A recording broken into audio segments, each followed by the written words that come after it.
What's good, y'all? I'm Jerry, about to check out 15 craziest endings to a wrestling show. This video is by Wrestling Fastback. It's been so many crazy endings to a match or to a show where it's just spot after spot, or an attack happened or a turn or something like that happened. So we about to hop into this video. And by the way, I sped the video up. It's like a 15-minute video, so I sped it up. So we about to hop into this video. Let's go. There is no program on television quite like wrestling. It's a form of entertainment that likes to save the best for last, as the main events are usually where the most chaos takes place. Yep.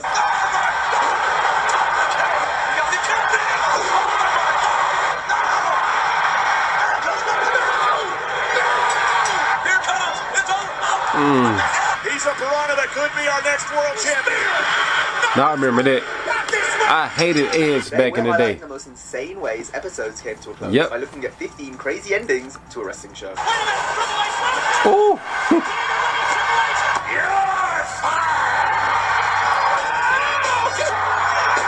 I remember that. Jeff Hardy did that one time. I remember that. And that when he broke into Randy Orton house. WCW was at its best in 1997. Some of the endings to Nitro that year rival Attitude Era Raws in terms of grandstand finishes. Most of them involve Sting during his year-long feud with the New World Order and Hollywood Hogan. Sting on his way to the ring to show up anywhere. Anytime he wants. Sting going ham. Oh! It was especially fun to see the Stinger perform his trademark rappel from the ceiling spot. Oh my goodness, the cage! It is Sting! It's gotta be Sting! Not fooled this time, guys. Hey guys, you beat up a mannequin.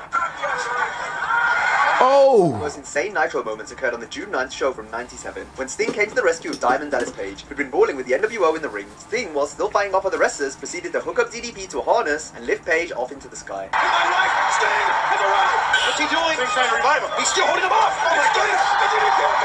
Damn. There are numerous crazy Nitro endings that don't involve Sting, however. Who could forget when Goldberg challenged Hollywood Hogan for the WCW Championship on July 6th, I did not know the artist It was had one of World Championship Wrestling's greatest nights, as the 41,000 in attendance at the Georgia Dome went nuts for Goldberg defeating the Hulkster.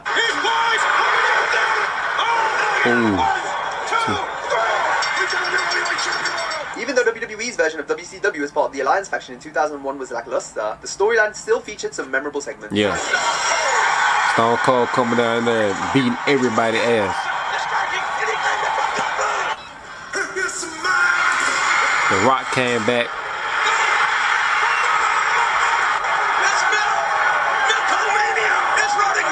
Such as during the main event of the final SmackDown before Survivor Series. The tag match between Chris Jericho Boy, that match was so good. Stone Cold saw interference. Everybody hit a finish on each other. Winner-take-all 5-on-5 elimination match. What transpired was an incredible sequence of finishing moves performed one after the other.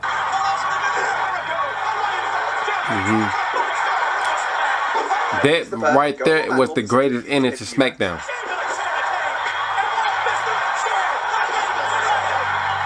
Rock bottom, stunner.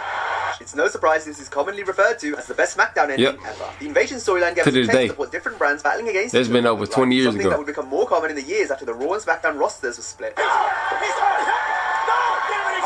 remember that. The 05 Survivor Series build-up was so good.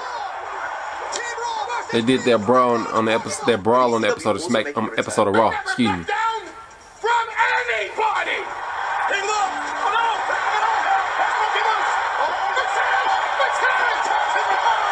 Oh, transmission.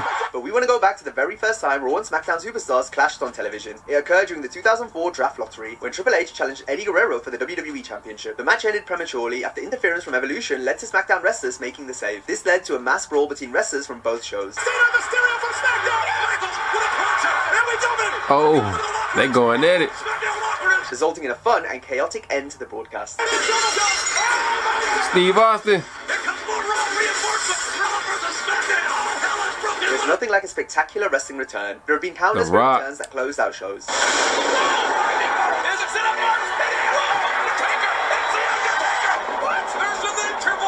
Woo! Because we're partners.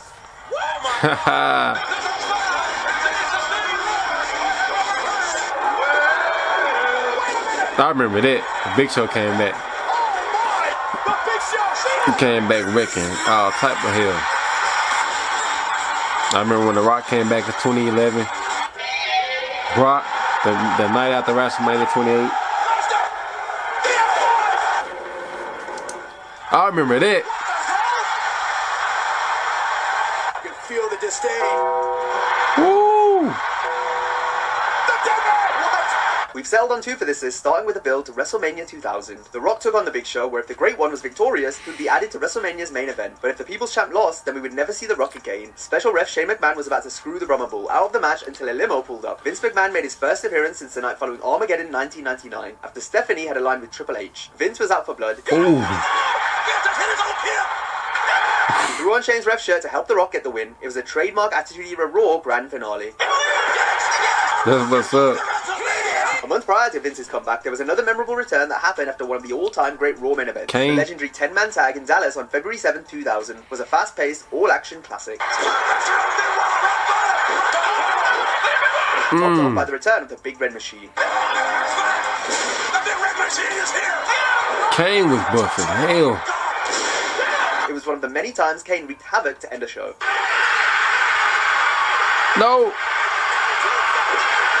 His tombstone was more deadlier than Undertaker's, cause he was like more of a snapping tombstone.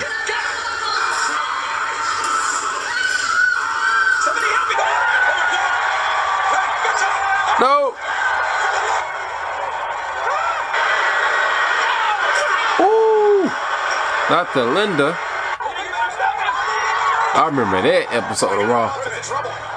And that, I remember that right there. This stuff brings back so many memories. That right there ended Zack Ryder's push back in 2012.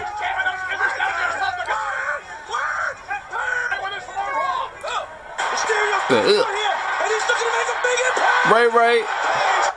You're next.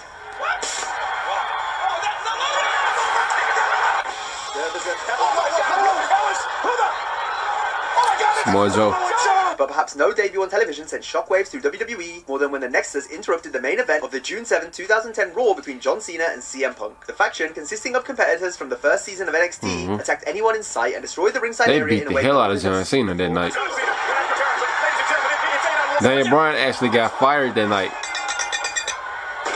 because he choked the ring It was announcer. the most shocking thing seen on WWE TV in years. The way the ring was decimated during Nexus's debut was unprecedented. We never seen nothing like that Parallels to before. a spot from the summer of 2003, where Brock Lesnar took on the Big Show in a bout that resulted in one of SmackDown's most famous moments. A near 800-pound combined superplex from the top rope completely imploded the ring. It was surreal to witness the carnage while the fans were Brock was strong as hell to even do that to Big Show.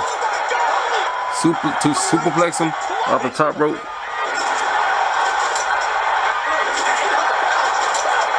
The closest thing to anything like this happening prior was when Big Show upended the square circle whilst wrestling as the Giant for WCW. No. Or when the sheer amount of ECW fans invading the ring caused it to collapse. Both incidents were just 2 more crazy ways a wrestling show came to an end. We go from the ring imploding to a real controlled I remember explosion that of a night. wrestling show. It happened at the end of the June 11, 2000. Y'all gonna hear me say that a lot. Vince McMahon appreciated. Cause I remember The watching leading this up to stuff. event, Vince had been acting strangely. I don't even remember this. What he doing now? I guess I was too young to even understand. WrestleMania 24, and there's our chairman, Mr. McMahon. Topped off by the end segment to Vince Appreciation Night, where McMahon chose not to cut a promo, leaving the mic in the ring, then awkwardly walking backstage past everyone, before entering his limo to leave. Vince scripted himself to be blown up as a way of being written off TV, but the culprit of the crime was never revealed due to the Benoit family Benoit. tragedy. This forced McMahon to reappear on television, come back the next week. cancelling the limo explosion storyline. Tonight's storyline was to have been the alleged demise of my character, Mr. McMahon. WWE superstar Chris Benoit, his wife Nancy, and their son Daniel are dead. The exploding limo angle is infamous, not just for how insane it was, but also because of the tragic real-life events that came directly after. We'll now look instead at a metaphorical explosion that set the wrestling world alight in 2000. Pipe bomb. As the summer of Punk began with CM Punk's iconic pipe bomb segment that followed John Cena's table match loss to R-Truth. Punk sat cross-legged on the ramp and cut a scathing shoot-style promo where he called out Cena, The Rock, Triple H, Stephanie, Everybody. and Vince McMahon. There's one thing you're better at than I am. And it's kissing Vince McMahon's ass. I don't know if you're as good as Dwayne, though. he's a pretty good ass kisser. Maybe this company will be better after Vince McMahon's dead, but the fact is, it's gonna get taken over by his idiotic daughter and his doofus son-in-law and the rest of his stupid family. The incident created tremendous buzz and paved the way for a now red-hot Punk to hold the WWE title for over a year. Our last two examples have seen Vince put on blast in different ways, but now we're going to look at when the chairman was riding high 1 minute and then shot down the next. This occurred on the March 26, 2001 simulcast edition of Raw and Nitro when Vince spoke to the world after purchasing WCW. The chairman was in the midst of his celebratory promo on Raw when he was interrupted on the other show by Son Shane, who would reveal the true owner of WCW. And the name on the contract does say McMahon, Shane McMahon. Vince certainly felt betrayed by his son, and he wouldn't be the only person in history to be stabbed in the back at the end of a Raw. Randy Orton. Then Roman Reigns and the Shield. Roman Reigns, Dean Ambrose. Kane, yeah. Woo! Pedigree. That right there was shocking as hell. Especially this. That right there, given the light of the circumstances, Roman Reigns had just announced his leukemia diagnosis. The leukemia had returned. And for them for Dean Ambrose to do that himself. June 2nd, 2014, after the Shield had defeated Evolution twice on pay-per-view. With just Triple H and Randy Orton left, a plan B was required, and it came in the form of a chair shot heard around the world. There's always I remember that. a plan B. Batista quitting was a key point in the Rollins turning on the Shield storyline. The turn did wonders for Rollins' career just as it did for Batista when he left Evolution in the dust on the February 21st, 2005 Raw. Fresh off winning the Royal Rumble, that's when Batista became my favorite wrestler.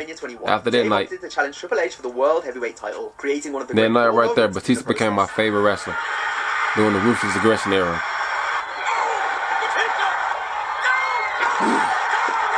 And he powerbombed the shit out of Triple H. Much like WrestleMania 14 was for Stone Cold Steve Austin.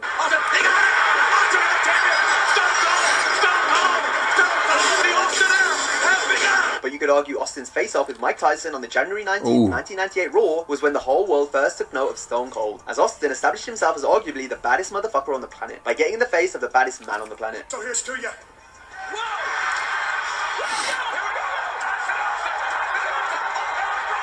The segment was one of many great show endings involving the Rattlesnake.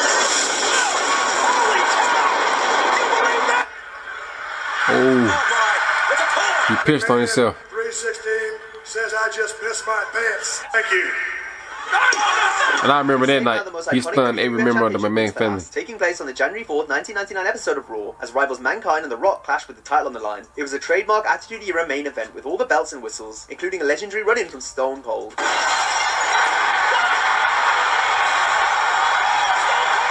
Stone Cold was that man back in the 90s. The feel-good special moment that was created. It was the perfect storybook ending to a wrestling show. I'd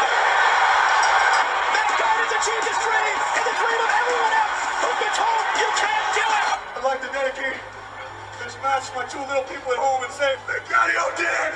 Now, if you enjoyed this video, be sure to check out our similar video on 10 crazy spots wrestlers refused but were forced to do. Have a great day, and I'll see you next time. Alright y'all, great video man. Let me know down below in the comments of what y'all thought of my reaction to this video. Like, comment, subscribe. Until next time, I'm out. Peace.